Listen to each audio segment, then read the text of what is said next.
Hola a todos, a todas. Hoy estamos aquí en esto que va a ser nuestras cápsulas de las gafas moradas. Y dentro de lo que tiene que ver con las gafas moradas, la idea es que todo el mes de marzo podamos tener entrevistas con mujeres destacadas en la lucha de los derechos humanos, pero sobre todo destacada en la lucha de los propios derechos humanos de las mujeres. Hoy en este primer segmento me acompaña Erika Zamora Pardo, que es un gusto para mí tenerla a mi lado, porque he de contarles un poco. Ella y yo nos conocemos desde hace muchos años. Hemos tenido esta posibilidad de caminar juntas en la vida y tenemos muchas historias de la mano, muchas anécdotas juntas. Y además de ello, he de decirles que Erika es una mujer que se ha dedicado la mitad de su vida prácticamente a la defensa de sus derechos humanos y de los derechos humanos de quienes la rodeamos. Y bueno, pues ella es Erika Zamora Pardo. Voy a dejar que ella misma se presente, empezando por esa primera pregunta. ¿Quién es Erika Zamora Pardo? Bueno, Erika Zamora Pardo actualmente es una defensora de los derechos humanos, hija de campesinos y bueno, una luchadora constante en este proceso que me ha tocado vivir de alguna forma, ¿no? Ok. ¿Cómo? Vayamos un poco hacia atrás para hablar de Erika Zamora. Para hablar de Erika Zamora podemos empezar desde muchos ámbitos, pero empecemos por ¿a qué te dedicas en este momento? Y a partir de ahí vamos hacia atrás, además de lo que nos dijiste. ¿Eres mamá? ¿Eres...? Bueno, soy mamá de dos hijos, Camilo y Daniela.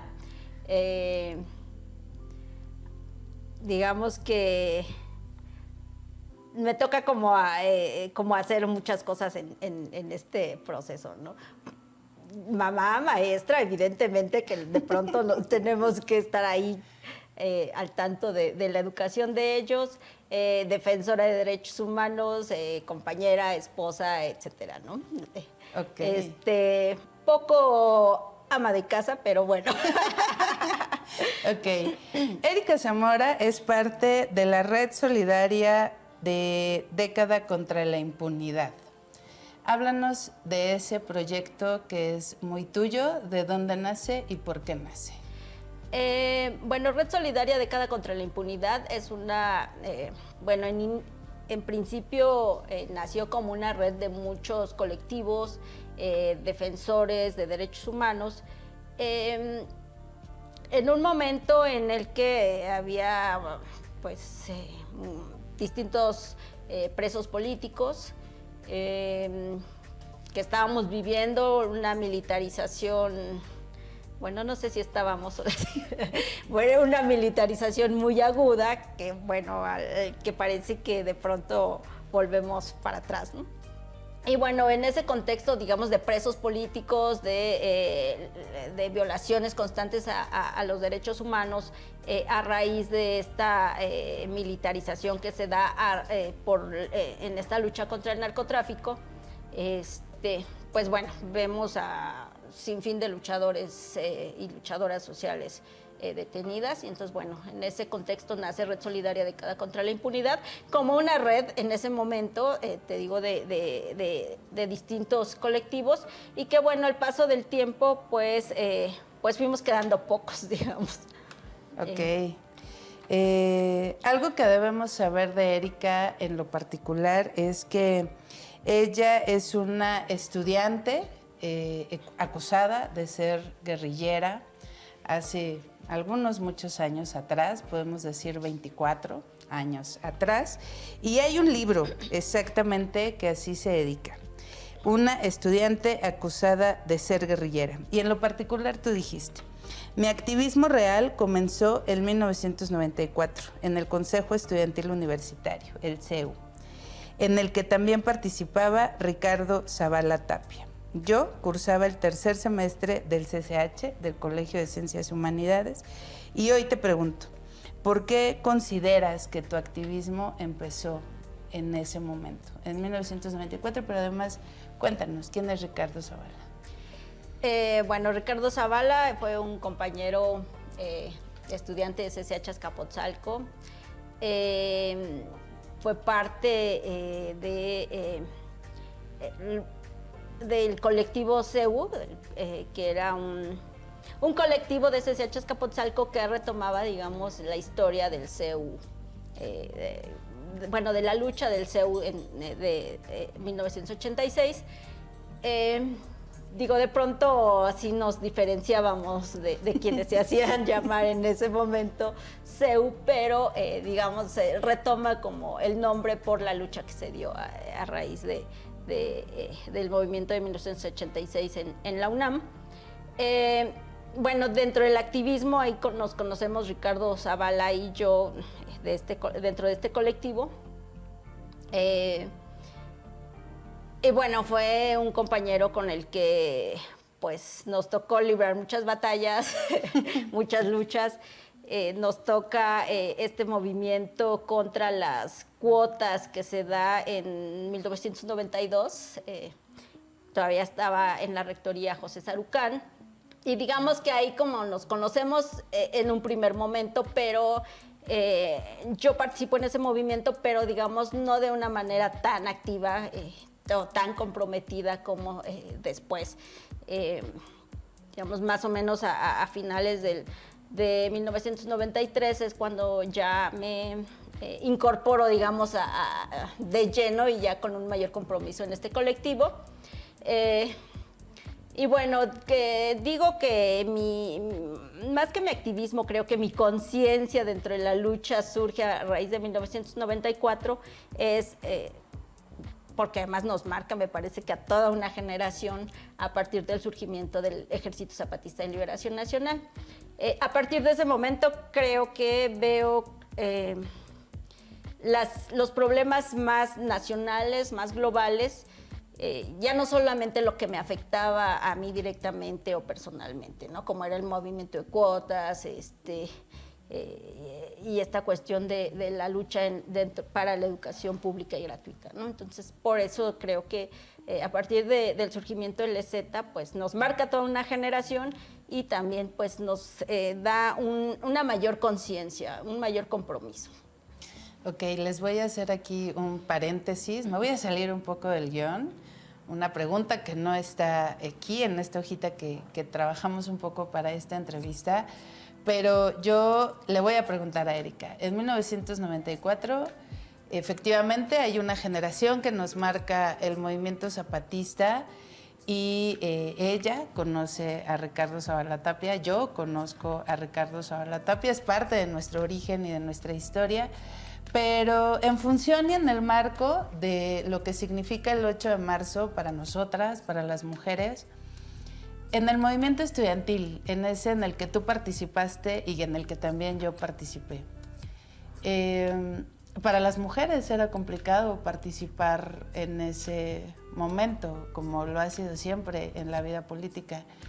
Y tú, en lo particular, tú, Erika Zamora, ¿cómo lograste salir adelante en esto que era el movimiento estudiantil, a donde no existía el feminismo como una palabra que nos identificara, a donde no existía el concepto de sororidad, de afidamento, en donde lo mínimo que esperábamos del mundo era la solidaridad para una lucha tan importante que se daba en ese momento en la UNAM? ¿Cómo lograste construirte a ti como luchadora social a partir de eso que antes no teníamos y que hoy conocemos? Creo que en principio es a partir de lo que me afectaba directamente, ¿no? Es decir, a partir de que dentro de la UNAM se da este movimiento contra las cuotas durante el rectorado de José Sarucán, pero digamos también, yo venía de un pueblo campesino, mis padres eran campesinos, entonces tampoco tenía como una visión tan amplia del mundo y de los problemas globales, mundiales, etcétera, ¿no? A partir de que yo entro a CCH Azcapotzalco, pues por supuesto que se me abre el mundo, ¿no? El mundo era más allá de mi pueblo, el mundo y los problemas eran más allá de lo que a mí me afectaba. Y entonces, bueno, bien lo dices, el movimiento zapatista nos marca a toda una generación y nos hace ver más allá del contexto social en el que vivíamos. Y bueno, también ahí, digo, yo de pronto no sé si era una ventaja o una desventaja venir de un pueblo y en el que, bueno, yo vivía en ese entonces con unos tíos que bueno, trabajaban todo el día, entonces, bueno, eso me permitía que yo llegaba un poquito antes de que ellos regresaran de trabajar, entonces de pronto tampoco se daban cuenta de mis actividades durante el día, ¿no? Entonces, diga...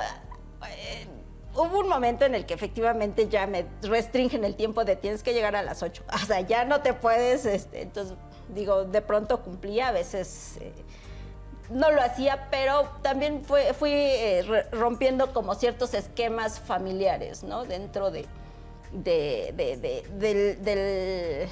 la casa en la que vivía, en el que, pues esta cuestión efectivamente que las mujeres de pronto no tenemos como el permiso para participar en ciertas actividades y bueno, digamos también mi rebeldía de alguna forma pues también fue haciendo que